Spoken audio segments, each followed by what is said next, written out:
लगता है house warming में सबको इम्प्रेस करके छोड़ोगी। तुम अपने काम पे ध्यान दो। जी मैडम।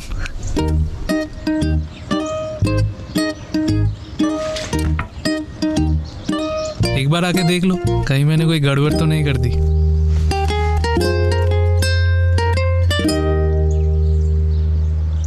सिर्फ मेरा नाम क्यों? अरे, जिसने घर खरीदा है उसी का नाम होना चाहिए ना। और फ्रेंड्स क्या कहेंगे? फ्रेंड्स कहेंगे कि काश अपनी बीवी भी ऐसी होती। पिछले 100 सालों से ऐसी हर अच्छी शुरुआत का साथ दे रहे हैं हम और हमारी new age banking services union bank of India.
लगता है हाउस वार्मिंग में सबको इम्प्रेस करके छोड़ोगी। तुम अपने काम पे ध्यान दो।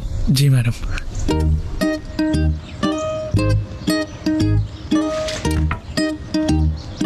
एक बार आके देख लो, कहीं मैंने कोई गड़बड़ तो नहीं कर दी।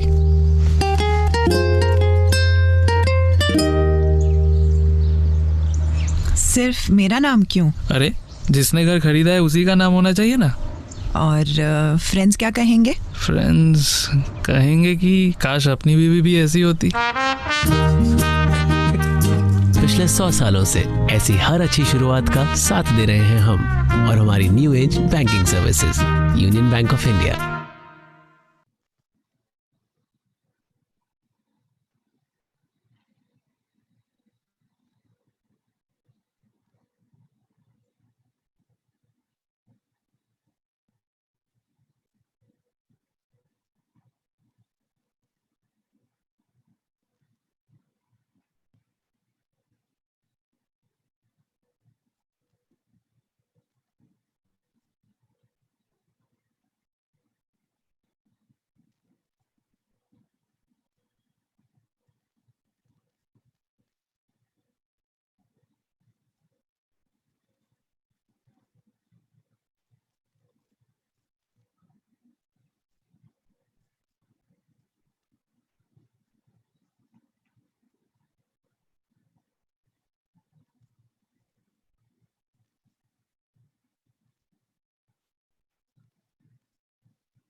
Exactly 4.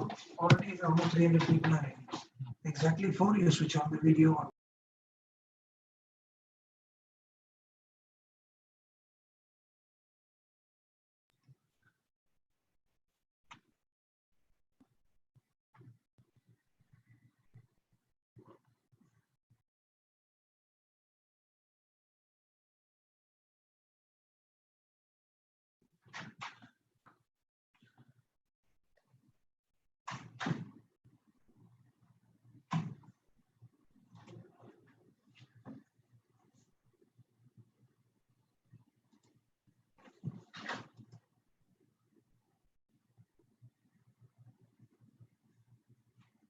Vikram.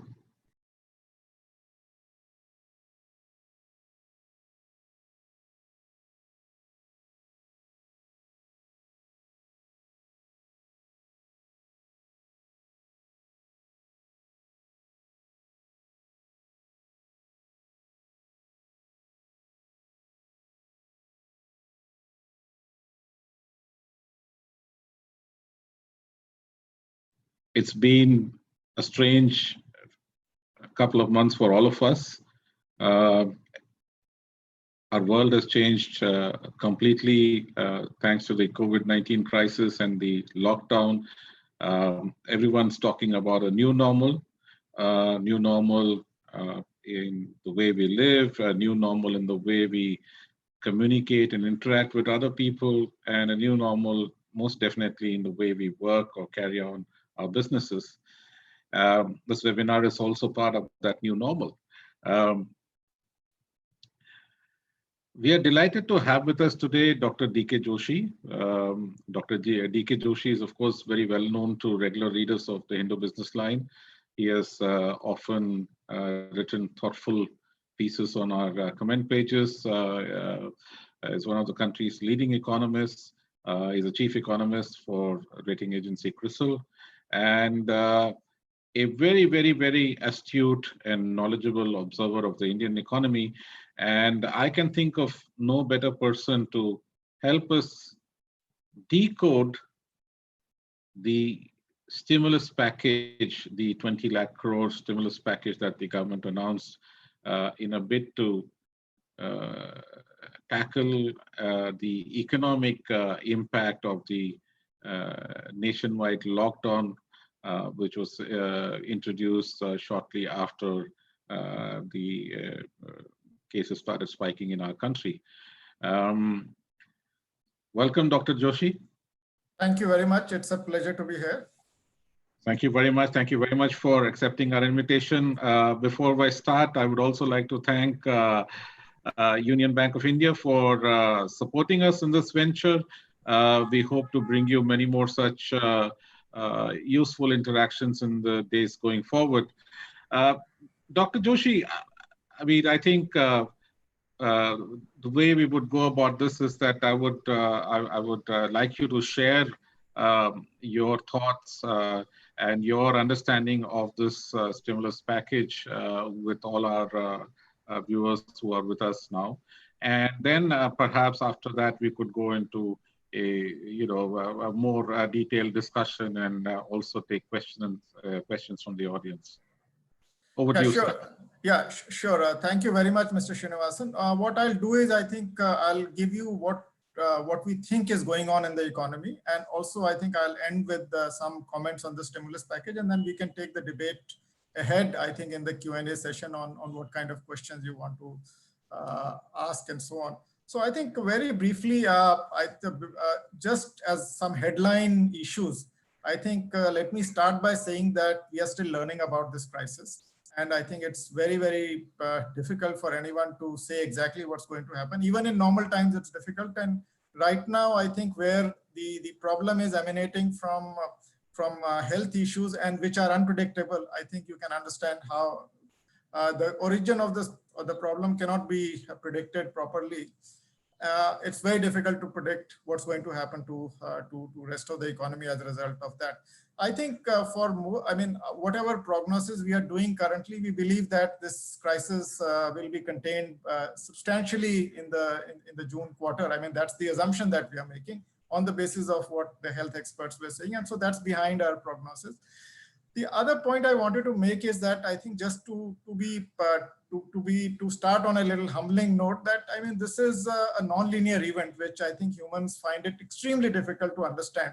First of all, the crisis itself is non-linear. It follows an exponential path, and which is very hard to quantify. And I think the epidemiologists are also not being able to correctly predict its path because there's so many factors influencing it. And I think also there's non-linearity. I mean, we have lockdowns. Everyone is talking about lockdowns these days. 2-month lockdown is not twice as much harmful as 1-month lockdown. It's actually much more than that, because I think as you progress into the lockdown, your buffers keep eroding and then it starts hitting you. So that's another multiplicative. I mean, so it's another level of complication. I think one thing that we believe is definitely going to happen, people's incomes are going to come down, but the proportion of income saved is going to go up. So I think this is typically what happens during crisis, and it's going to happen this time also. And what we have learned from whatever is happening across the world and also what's happening here is that no matter how much stimulus or policy measures you may take, I think you can only offset the damage to some extent. I think nobody, you can only minimize it, so to say. I mean, offsetting is simply out of question. I mean, with such massive packages, I think we're still talking of a very, very deep global recession. And I think, the narrative on the crisis itself is quite interesting. I mean, since we are going to talk about the stimulus also. If I take you about 2 months back into the scene, what we saw was at that time, we were worried about some supplies not coming from China, maybe for API for pharmaceutical or maybe auto component. After a few days, it became a global problem. So we were talking about a recession hitting us as well. And then when it landed on our shores, then I think the entire narrative has completely shifted to how do you control it and what are the implications of lockdown. So we've seen a variety, I mean, it evolved over a period of time into a much, much bigger crisis. And I think the chances are that it's going to explode even further, I mean, going ahead, because the risks are tilted to the downside. I think very briefly on the global side, the S&P, our parent company, does expect GDP growth globally to fall by 2.4% with a deep recession and downside risks in almost all the countries. And the unprecedented monetary and fiscal stimulus are only going to limit the damage, so to say. I think the other thing which is hitting us, which I think we talk on the sidelines, I think India receives world's largest remittances. So if you look at this chart, what you will find is that most of the countries that give us remittances are in deep recession. So World Bank estimated a few days back that the remittances to India will fall by about 23%. I think it's going to be much larger than that, because since then, I think we've seen much, much deeper impact. So we'll not only have migrants, immigrants come back to India. I think that is an additional problem you have. It's also going to choke revenue sources for many of the states that depend heavily on that. I think I don't want to get into this chart. This is historical, but what I want to highlight is that we started off on a very weak note. I mean, in this fiscal year, last year's GDP growth is expected to be at 5%, but the data is coming out on end of this month, and my sense is will be around 4% or maybe even below that. And the data for the month of March, I think, is not comforting. A few days of lockdown and few restrictions here and there were enough to trim your industrial production by almost 16%. And I think data for April is showing even more bloodbath. I mean, the exports have already fallen by close to 60%. And I think various other indicators are pointing that the April probably will be the worst month.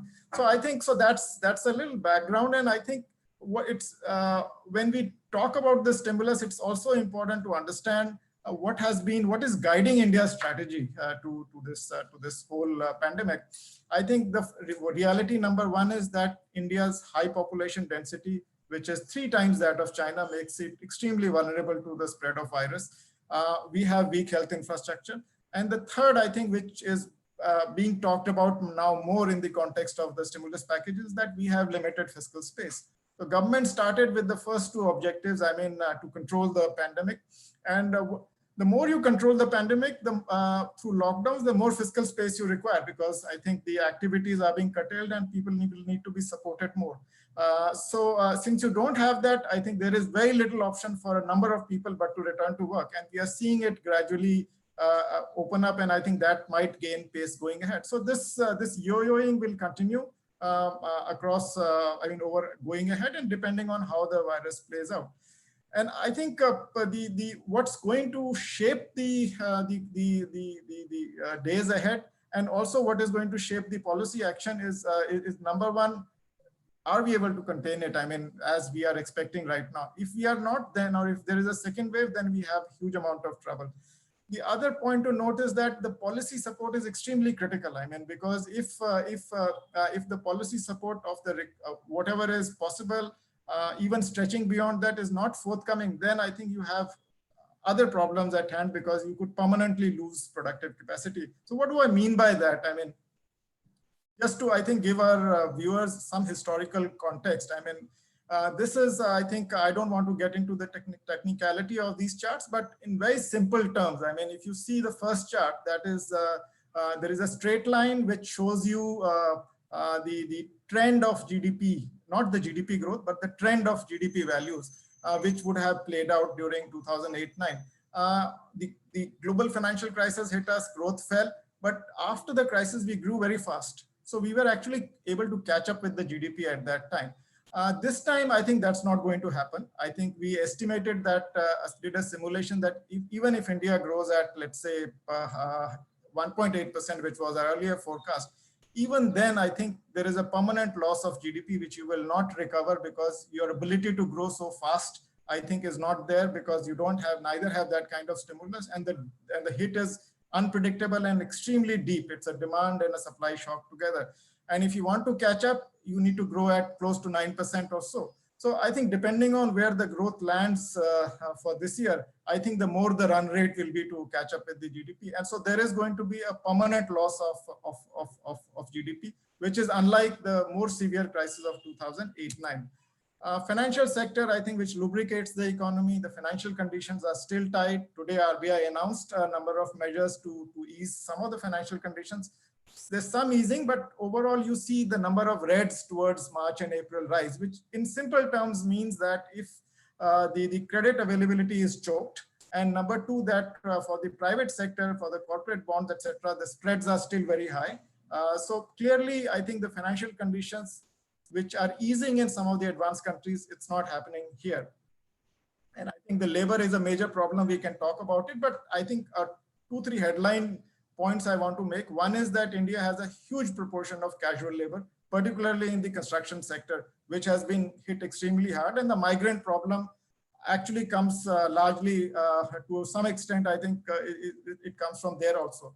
The other is that we have a category called regular wage earners in our data sets. Now the regular wage earners, not all of them have secure jobs. I mean, about 38% of those are without job contracts. So clearly there are layers and layers of vulnerabilities when you start looking at India's labor force.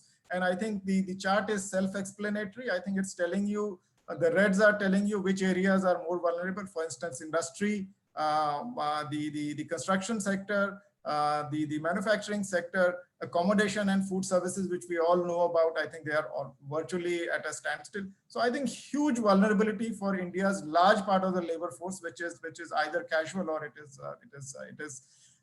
is self-employed. And then I think now coming to the policy side of it, I think, and then I will move over to the stimulus package. Now, RBI, I think, has the ability, and I think it's also doing whatever is possible. But I think in this situation, I think the role of fiscal policy is much more, because if companies are going out of order, or let's say they're going down under, or let's say the households don't have income, I think that problem cannot be sorted out by the monetary easing and provision of liquidity. I think that will only prevent dislocations in the economy and maybe try to soothe some of the segments where the credit is not going. The real support, I think, in this situation can only come from fiscal spending. I mean, whatever form it is. I mean, so I think that is very, very, very, very critical in this. And I view the policy as, I think, having two objectives. I mean, one is to act as a bridge between the current crisis and also, I think, the recovery phase. So if the bridge is not strong, many of them will not reach the recovery phase, or will reach the recovery phase in a shape and form that they can't participate in the recovery, which means the company is going completely bankrupt, or households' incomes getting deeply hit. Now, you have to have a strong bridge to take the people to the other side. And then when you reach the other side, I think, again, then you will need the support, because anyway, with this kind of a hit, they are not going to be in a healthy situation in any case. I mean, so you'll require stimulus, or you will require support during the crisis and after the crisis as well. And I think now coming to the package, I think this is a very the objective of the package, I mean, seems to be to help the vulnerable sections of the population, maybe support some of the medium and small enterprises. But I think at the same time, it's also thrown at you the steps which could possibly raise the medium-term potential of the economy through reforms, etc.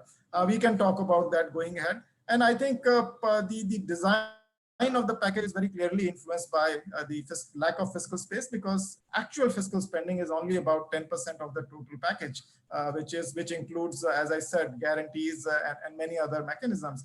The reforms are a good move, I think, but it's not an event. I mean, we all know that. And I think the impact of reforms is also unpredictable. So they have to be designed well, they have to be implemented well.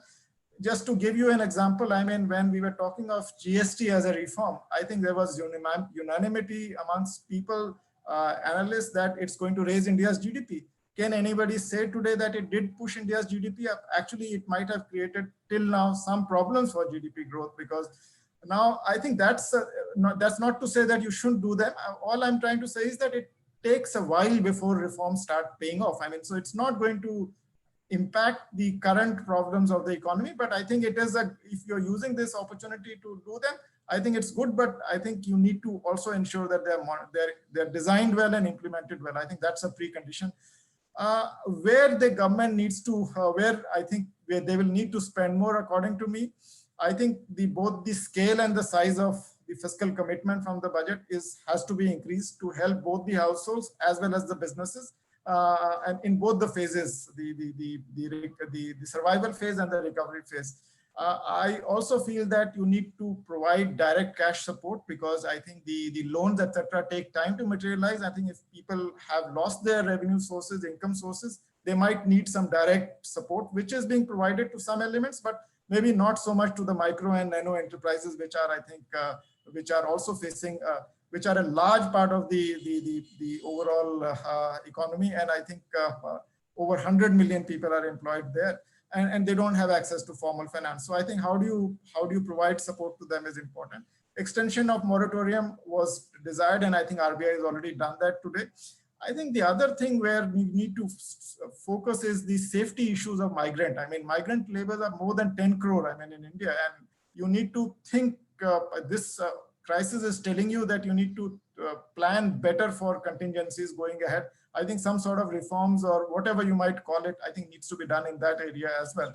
And finally, I think whenever we reach the recovery phase, we need to support that. And let me close by, talking about the risks. Clearly, the path of the COVID itself is the biggest risk going ahead. And I think I believe that if fiscal support doesn't come, then I think pains will be it will be a very painful process, so to say. This crisis, interestingly, I think agriculture is expected to do well, and I hope the monsoons, as predicted by the IMD, also turn out well. And finally, I think another source of worry is the stress in the financial sector. Earlier, it was public sector banks, then it was the NBFCs, and then it was some of the smaller private sector banks. It was not, financial sector was not in good health, and hit to the incomes or creates further problems for the financial sector. So I think ensuring that it remains an accident-free ride on thin ice, I think that will be very, very critical to ensure, I mean, going ahead. So let me stop there, Mr. Srinivasan, and I think I can take some questions from you, from others, as you feel. Thank you very much, Dr. Joshi. So basically, to sum it up very, very briefly, the crisis is unprecedented and unpredictable because it is both a supply side shock and a demand side shock. 2, it is global in nature. 3, it has impacted all aspects of our economy. So therefore, how we sort of deal with the immediate crisis and how we deal with the outcome of it going forward is going to determine how much below the trend line, our growth trend line, if we took about 6 to 7% as the trend GDP growth rate for India pre-COVID, then how many percentage below that will be the new trend line, and how long will it take for us to get to that trend line, which means that we are looking at, in fact, your forecast is one of the more optimistic ones for GDP growth rate for the ongoing fiscal year. Many have predicted zero, some have predicted even negative growth.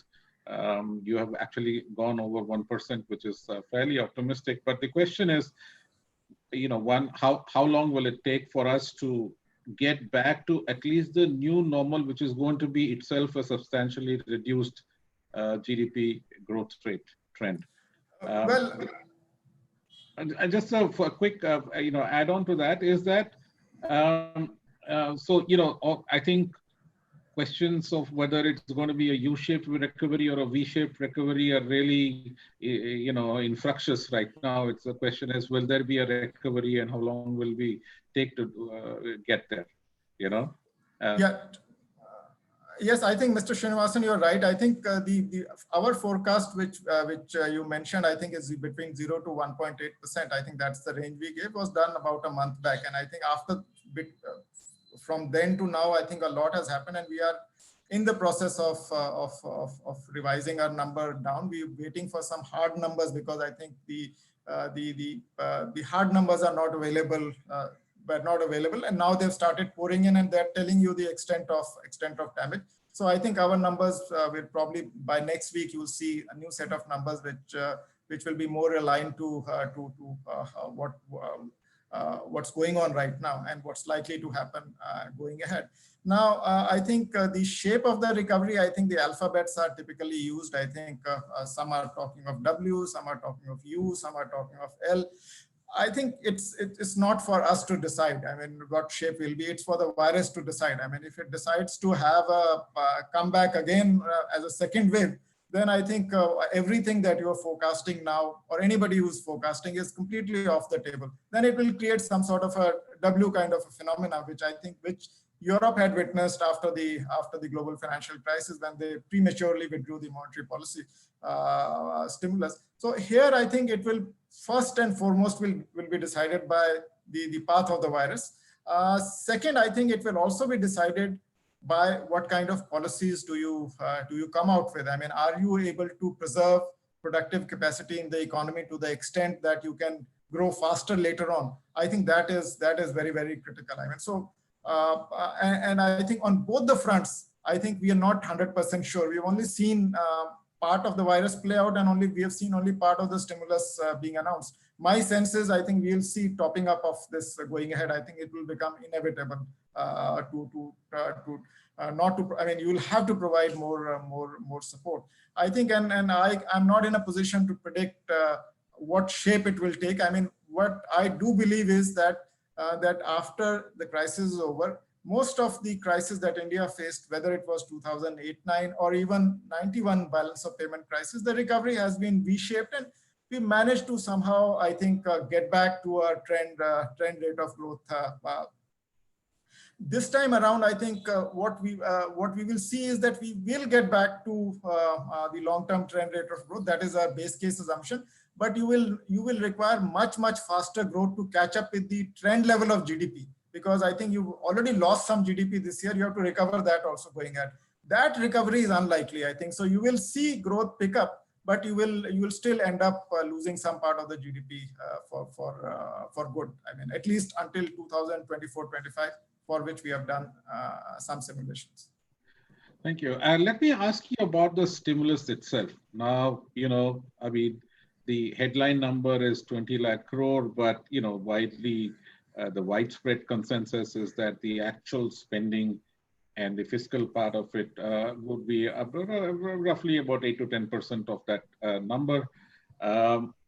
First, so there are 2 or 3 questions which arise from this.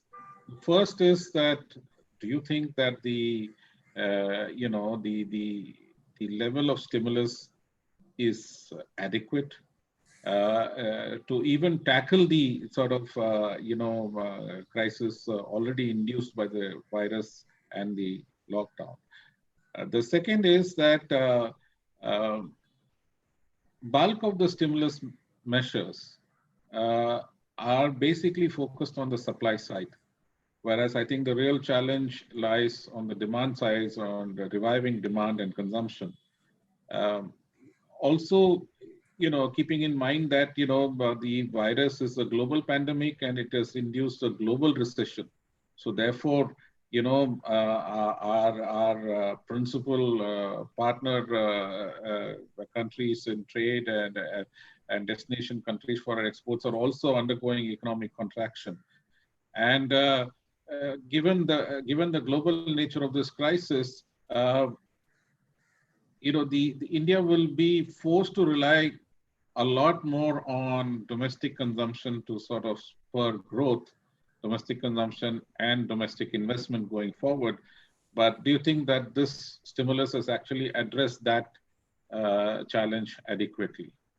Well, I think, as I said earlier, I think you have to also, I think, before you stimulate, I think I would use I would hesitate on using stimulating, because no amount of money you pump in can stimulate the economy at this juncture. I mean, immediately you cannot. You have to preserve people's income, to some extent, so that they're able to meet their basic needs. You have to ensure that businesses, the liquidity problem that businesses are facing, it doesn't become an insolvency problem and they completely disappear from the scene. I think that should be the objective, I think, of the stimulus right now. And I think, as I said, you need more than what has been committed.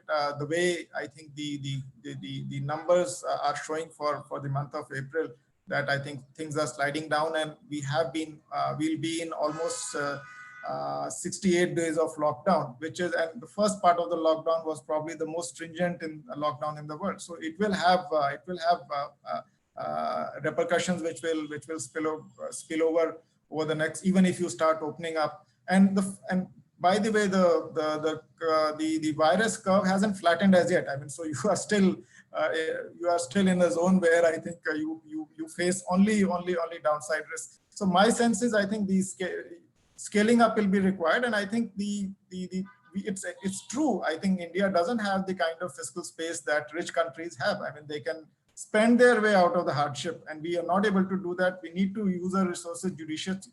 But I think I would think that you will need more support than what is fiscally committed. And also, I think the monetary policy I believe will continue to play its role. But I think the heavy lifting has to be done through the fiscal policy. And my sense is that government will have to scale it up going ahead to ensure the survival. And also I think the stimulating supply is choked right now. I mean, so if you stimulate demand too much, I mean, let's say you give a massive stimulus package, I think it's going to lead to inflation, because you're not going to open up the supply. You cannot, I mean, because you also want to control the disease. So a massive stimulus for demand at this juncture may not be such a good idea. We gave it in 2008-9, and we saw what happened. I mean, high inflation and high deficit actually kept plaguing us for a long period of time. So I think you have to give more than what has been given, but I think you can't go overboard immediately. I mean, because it's a supply and demand issue both. The global financial crisis was essentially a demand shock. I mean, didn't translate into a supply shock. Here, I think the countries are, as you rightly pointed out, are getting hit domestically because of the dynamics of the virus, and also from the global side. I think so. It's crimping you down, and the only policy tool you have is to support the domestic side. I mean, you cannot do anything. I mean, the external environment is given. You have to operate in that. But I think domestic environment is which you can control to some extent through the policy, and I think you need more of that right now. Let me ask you a little bit about the fiscal space, because we have discussed it, and clearly there is a challenge out there. But there are two parts to this challenge. One is, of course, the overall fiscal headroom which is available with the center. More importantly, it's the states which are at the forefront of the fight against the virus, the states which are having to cope with the immediate fallout of the economic impact, whether it is returning migrant labor, whether it is job losses, whether it is loss of revenue, because their principal sources of revenue have been stopped. There has also been a sharp fall in GST collections. So therefore, they are the ones who are also forced to create the infrastructure required to deal with the health challenges posed by the virus, so whether it's creating hospitals, quarantine facilities, so on and so forth. And they simply do not have the financial wherewithal to spend what is required on this front They have been allowed, of course, now to increase their borrowing to say, the deficit to 5%. But there is a numerator denominator problem there as well, 5%, but the GDP is also shrinking. So the absolute amount will not be very large if they had to borrow more. So I think you're right, absolutely. I think if I were to look at what money is being provided, I would look at it vis-a-vis what was in the budget, not bother about as a percentage of GDP, because that is my reference point. I mean, what were you doing before the crisis? What would you have done, and what more are you giving beyond that? So that is one way to look at it more. Now, I think coming to the role of states, I think both center and states have to coordinate. And I must also point out that not all states are impacted differently. I mean, there's a huge variation. I mean, depending on your economic structure, the virus is very, very active in most industrial states. I mean, Tamil Nadu, Maharashtra is at the top of the heap, and then Gujarat. These are states with very high share of services and industry. And I think they are getting impacted much more, and they will.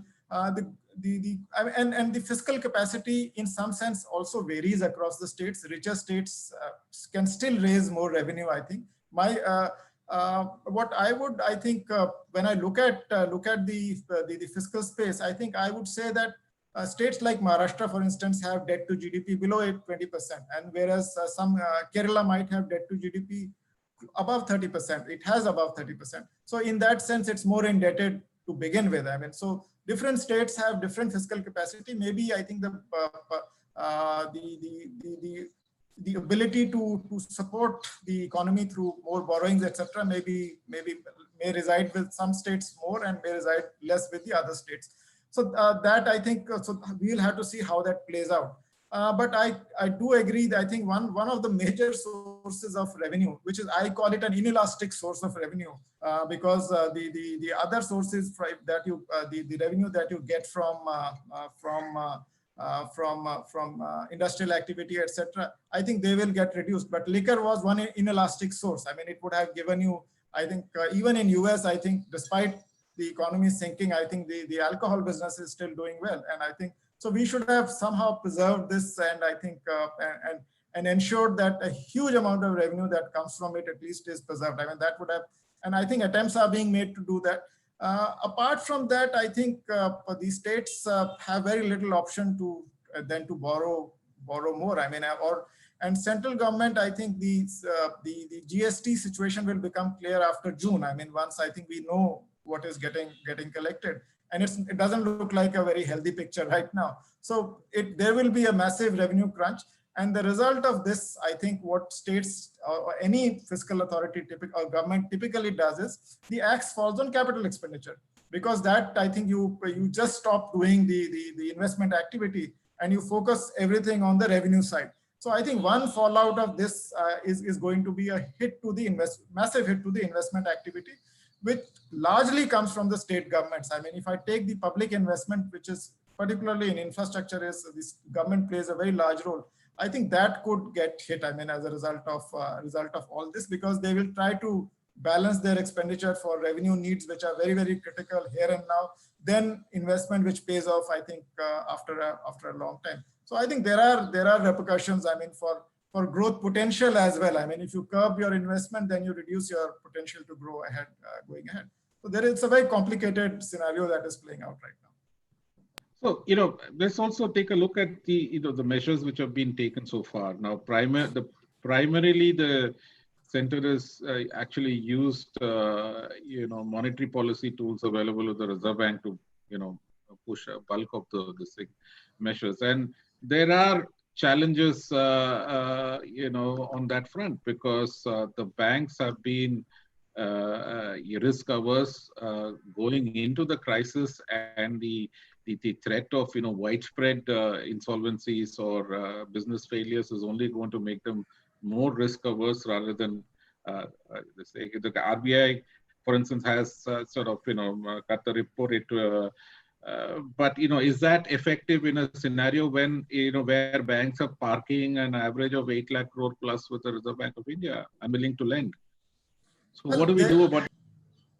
I think there is risk aversion, and I think banks will be reluctant to part with their money, and they would be willing to give money to those who don't require it. I mean, in a sense that highly rated entities, etc. So that's a normal behavior to be expected. So I think to tackle that, I think that's where the fiscal policy comes in. I'm not saying distributing money right now. I'm saying guarantees, which I think for SMEs, which the government had introduced. Now, what the guarantee does is, I think it brings the risk appetite back into to the lender. So the rate cut from the RBI will flow it as credit to these small and medium enterprises. If somebody is guaranteeing a hit, I mean, if it is not paid back, somebody has to take a hit, because banks, as you know, their position is not so healthy. They will be extremely risk averse. So I think so guarantees is only one mechanism, and many countries have resorted to this route. Look at Germany, for instance, where fiscal stimulus is more than 20% of GDP. Large part of it is through guarantees. I mean, so they have given business disruption loans, and I think they're 80, 90, 70% guaranteed by the government. And I think so so you have to have monetary and fiscal policies work together. So fiscal role is extremely critical here. That's the point I was trying to make earlier also. So I think that's the way the credit will flow. And then RBI on its own has also tried to do things like LTRO to ensure there is dislocation in the bond market. Nobody wants to subscribe to those bonds.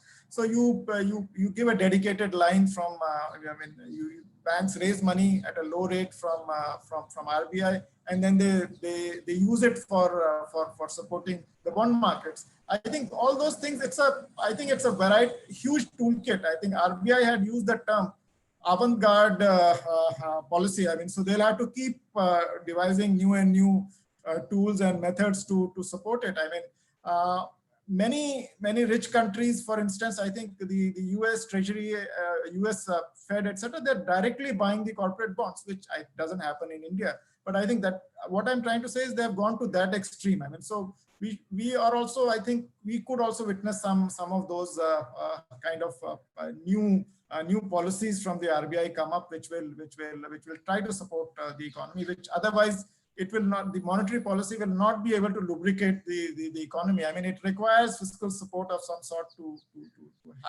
make that happen.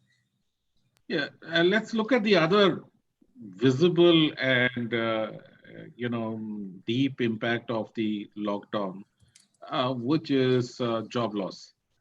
The massive migrant exodus which is still going on, is the first and visible evidence that there has been widespread job loss across the economy. But the job losses are not only restricted to the unorganized informal sector labor force. It's also started biting deep in the organized sector, even in the relatively highly paid, technology sector and so on. There have been job cuts, there have been pay cuts, there have been layoffs, unpaid furloughs, and so on. So it's an ongoing rolling impact. Jobs, I think, are one of the biggest, challenges. Job protection or job creation going forward is going to be one of the biggest challenges which will face the economy. And also, there is this huge change in consumption, which is likely to be induced by this, as incomes shrink or incomes disappear, there is obviously going to be an impact on consumption patterns. So how do you see this sort of post-COVID new normal shape up, on the jobs front? And second is that, are we doing enough to support support at least this severe erosion of income across the spectrum of the workforce, or do you think that we can do more? Well, I think obviously every country can do more. I mean, the issue is how much they want to stretch, and because there's no free lunch. I mean, if you are trying to support, you will have to pay the bills at some point in time. So you have to operate in that whatever you define as your limit. I mean, as far as the what you mentioned right now is that the post-COVID new normal, I think hard to predict, but I think I will still try. But before we reach that, I think the job issue that you mentioned, and now I think two two types of supports are extremely critical to me at this juncture. One is the migrants are going back to the hinterland. They will require jobs, and the only way to actively engage them is through steps like Narega, where I think you have given a hike of 40,000 crore. I think that will definitely need topping up. I mean, given the migrant population in India. So that is one. And I think what we have even otherwise seen is that the Narega, I think the demand is more than I think what you can provide. So you will, I think in this today the demand is going to be much more. I mean, typically a person can take job for 100 days. I think only on the average they are able to take it for only 45 days. But this time I think you'll require more support from the Narega side. So I think that bill you will have to increase. The second, I think, thing is the construction sector, which is, I think, which is half the size of manufacturing, but employs almost same number of people as manufacturing, implying thereby that it has a very high labor intensity. I think preserve this sector. If you can support, the construction sector, then the part of the migrant exodus will also stop, because many of them are engaged in construction activity. So I think, to me, I think these two elements can be job supportive right now. You can do a number of things, but I think if you focus on these two elements, I think you can, you can provide a lot of support. Apart from that, I think the ability to provide payroll support, etc. I think you'll have to stretch your public finances beyond what you have done right now. If you want to have a program like the US, for instance, PPP, the payroll protection plan, etc. I think those are also, they have their own, sometimes have moral hazard issues, but those are the ways to deal with the situation right now. But I think to me, what I said, I think construction and Narega, I think these two things, we need much greater focus, particularly if you want to address issues of vulnerable sections right now. I completely agree with you, Dr. Joshi. But Narega is a rural scheme, and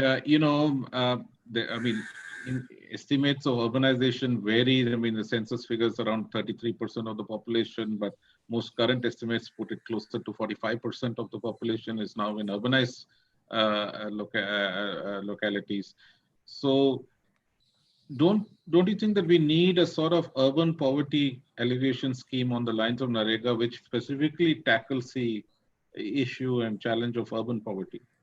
No, absolutely. I think the scope for Narega type of activity may not be that much in the urban areas. I mean, the dynamics are somewhat different. But I think among the urban poor would also be a large part of the small and what are referred to as the small and nano enterprises. I mean, very the smallest among the MSMEs. I mean, for instance, I think they do variety of activities. And I think they'll need some cash support. I think if a Narega-like scheme can be designed for urban areas, it might be a good thing, because the good part of this Narega is that it also, you can create productive assets. I mean, out of it, it's not just a dole. So I think something similar for urban areas will also be useful. But my sense is that they will also need immediate cash support right now, given that the hit has been very large. The loans that are being given to them will come in handy, but I think before you reach that, I think you need to. The issue is, can you reach out to all of them? I mean, are they in a radar so that we can very quickly make a support package for them? Yes, I think that's a real challenge.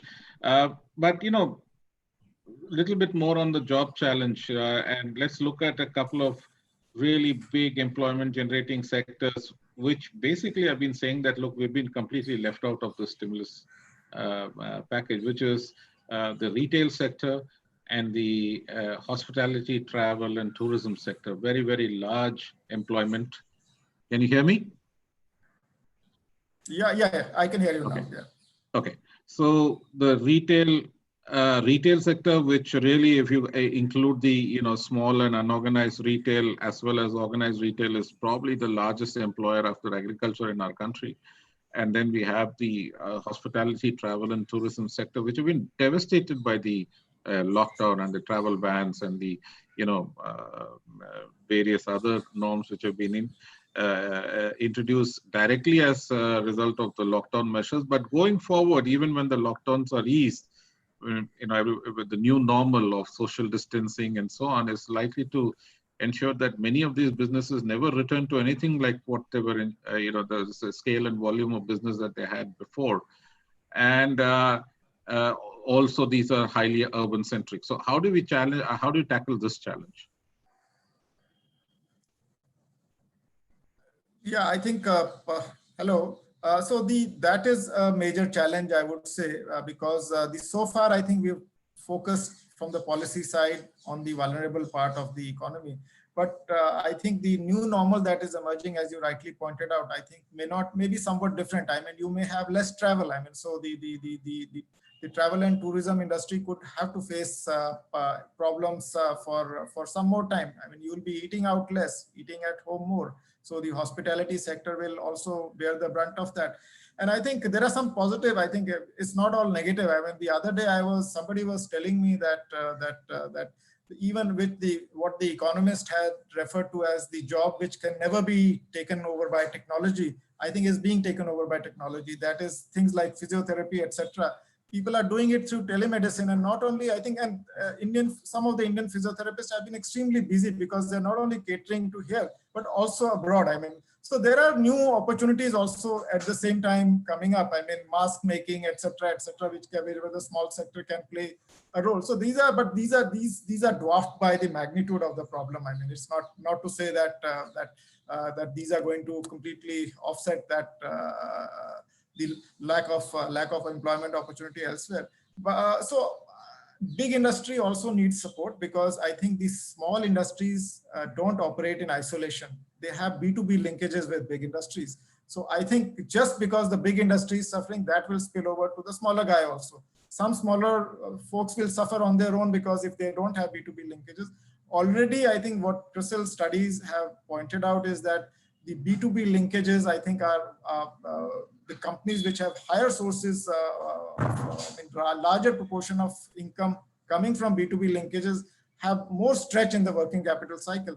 We've also found that, I mean, through the export linkages, I mean, if you see what is happening to trade, the exports have fallen by 60%, but for labor intensive, small, medium sector intensive segments like gems and jewelry, or let's say, for instance, leather, I think the fall is almost close to 100%. So now I think, so part of it is exogenous, part of it is through the domestic economy. So you will at some point in time provide some sort of support to the middle link, to the bigger industries, so to say.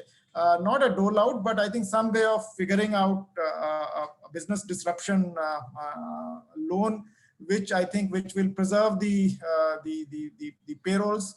And also, I think while we say all this, I think there are a lot of receivables to these businesses from government and public sector. I think they need to be also released. I mean, because if you have receivables which for the work that you've done in the past, I think right now you have a cash crunch. So I think the objective of the policymaker should also be to, I think it's being talked about, to release whatever I think payments are due to these businesses as soon as possible, because that will also be a key support at this juncture. In fact, since you mentioned linkages, now linkages, of course, there are B2B linkages, B2C linkages, and also external linkages, and the government and Prime Minister Modi has sort of unveiled a medium to long-term vision for the country in his last address to the nation, which was Atmanirbhar Bharat, self-reliant India. How does that sort of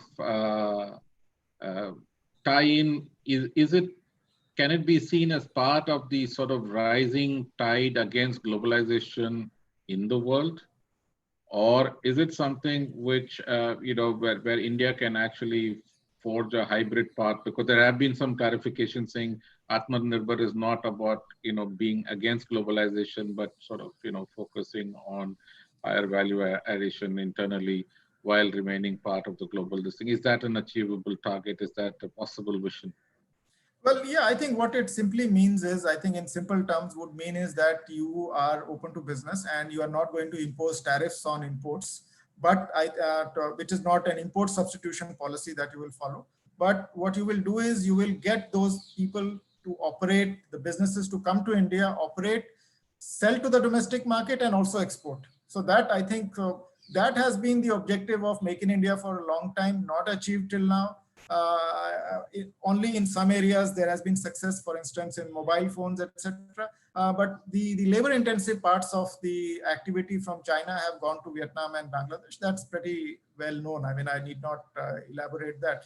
So now, so you will have to, if you want to make a success out of that, I think you'll have to transform the domestic environment quite dramatically. I mean, both in terms of ease of doing business, and also I think in terms of stability in regulation. I think you require, we have to be at least as competitive as our peers.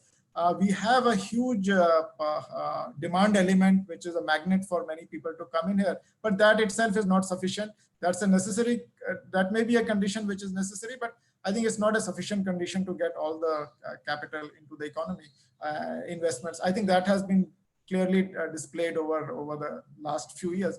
So I think so that form, I mean, so this crisis does provide an opportunity in some sense, because every crisis has, I think the 91 people always refer to the 91 crisis as one crisis which led to a fundamental shift, opening up of the Indian economy, and we reap the benefits of that. The consumers, everybody reap benefits of that.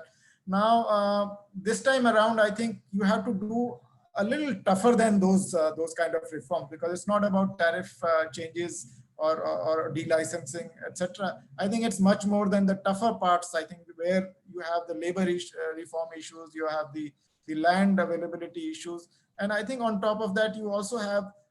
We all know India ranks almost 160 in contract enforcement. Now, with that kind of, I mean, you will not be able to become a manufacturing giant and Atmanirbhar in that sense, that you are able to massively attract foreign investment to the benefit of the nation, and I think to the benefit of everyone, actually, so to put it this way. So I think it's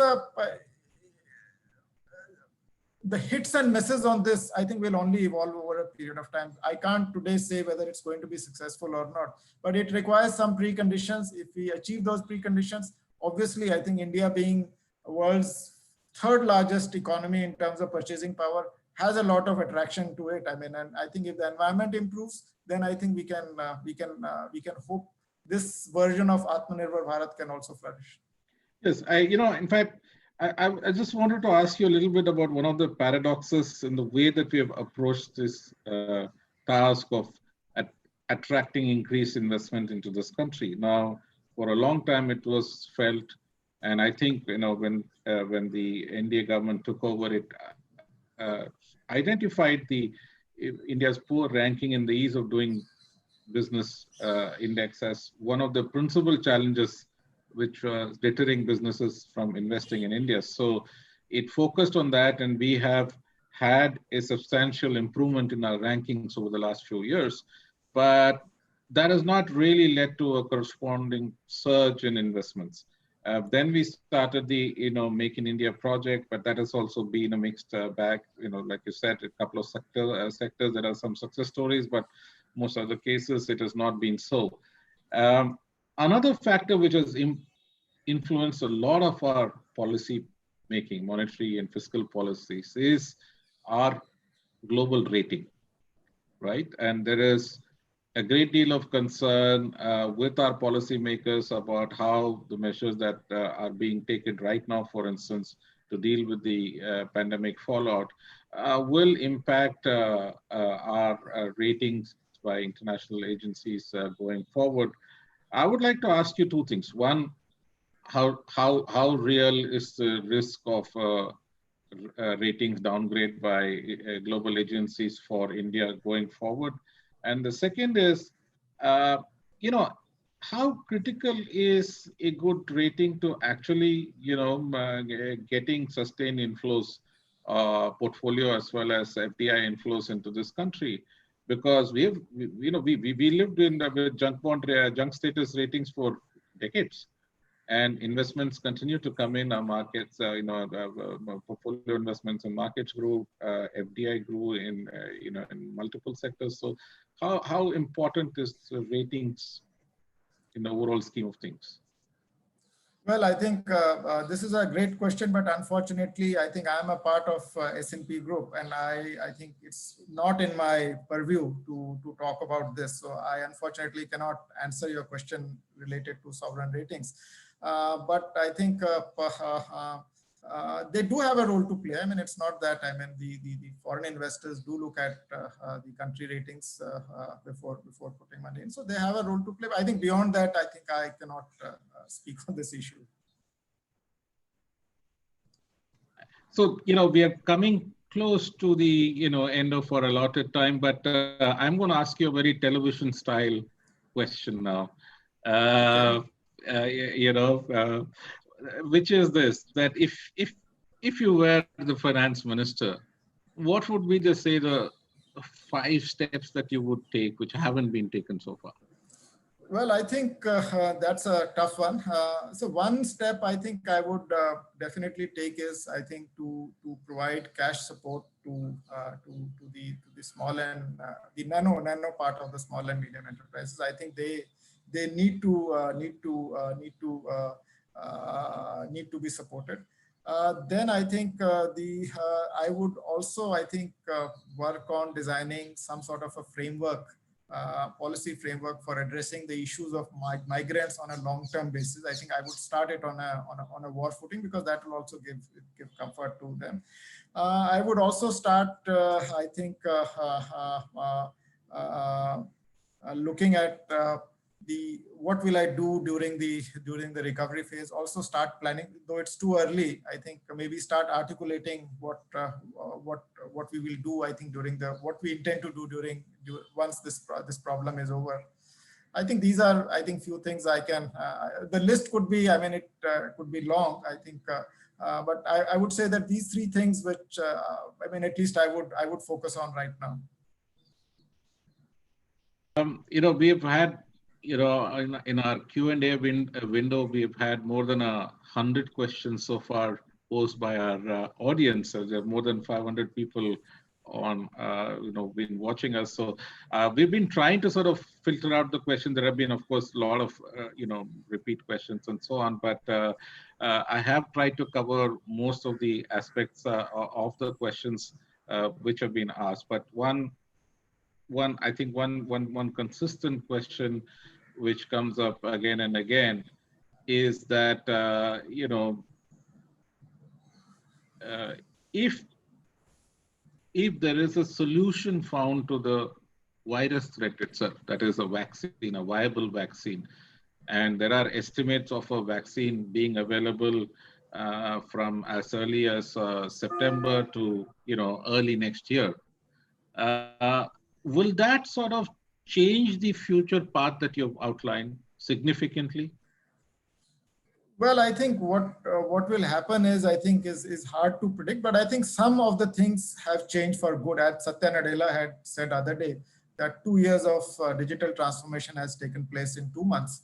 So I think some of those elements of work from home, I think we will have less travel, business travel. I think people will figure out ways of saving costs and doing it effectively. And this is the biggest business contingency shock that I think that the system could see. So I think it is from the digitalization perspective, I think those who can operate in this environment, I think for them it is a fundamental and a long-term shift. It's not going to change.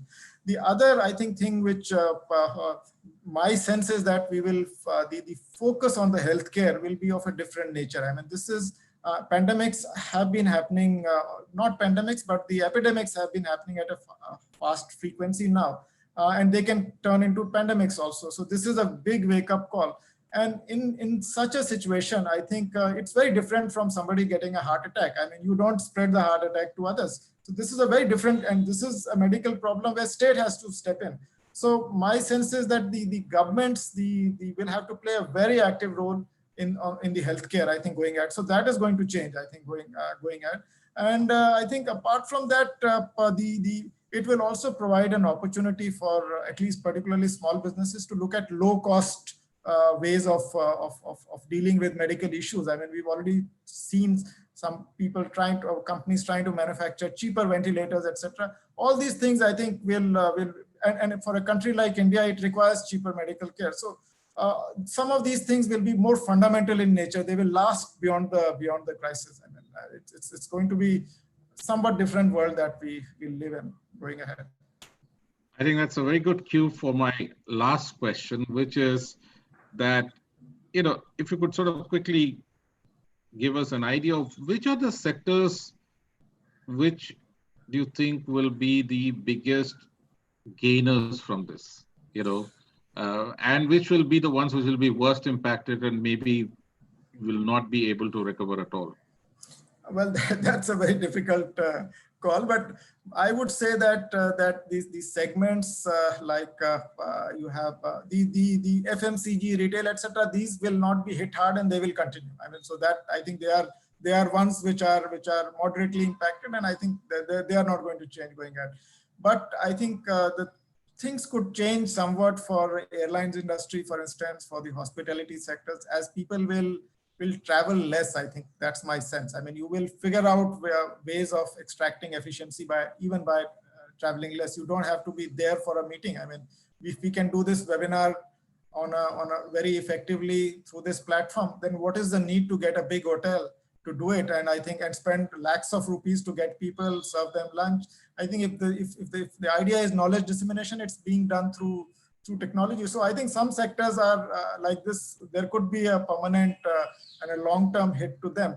But the major beneficiary will be the digital sectors, which can digitalize their activity. And as I said, I think the canvas is quite broad there, and there could be some other forms of digitalization which could happen, which we don't know right now. I mean, and for instance, I told about the telehealth. I think telehealth sector will see a major, I think, major change, I mean, so to say. And I think the healthcare system will undergo quite a bit of transformation. I think this is not a small shock which you will forget. I mean, this is not a risk that will go away after the shock is taken care of. People are talking about this being something like from WHO being something like polio, I mean, which might take a long time to eradicate. So we really have to watch out for what kind of things play out. But I do see my rest of life changing quite dramatically, I think, going ahead. Thank you very much, Dr. Joshi. We have reached the end of our time. Thank you very much for sharing your insights and observations with us. It's been very, very enlightening. And I think, if I were to sum up my sense of our discussion so far, actually, I've been left feeling a little less pessimistic than when I started. So it is a very, very grave crisis. There are very great challenges, but I think it's also a time of opportunity. And given the size of our country, given the innovativeness of our population, I'm sure that, we will be able to come out of it on the other side in probably better shape. So thank you very much once again. Thank you very much for providing me this opportunity. It's been a great pleasure.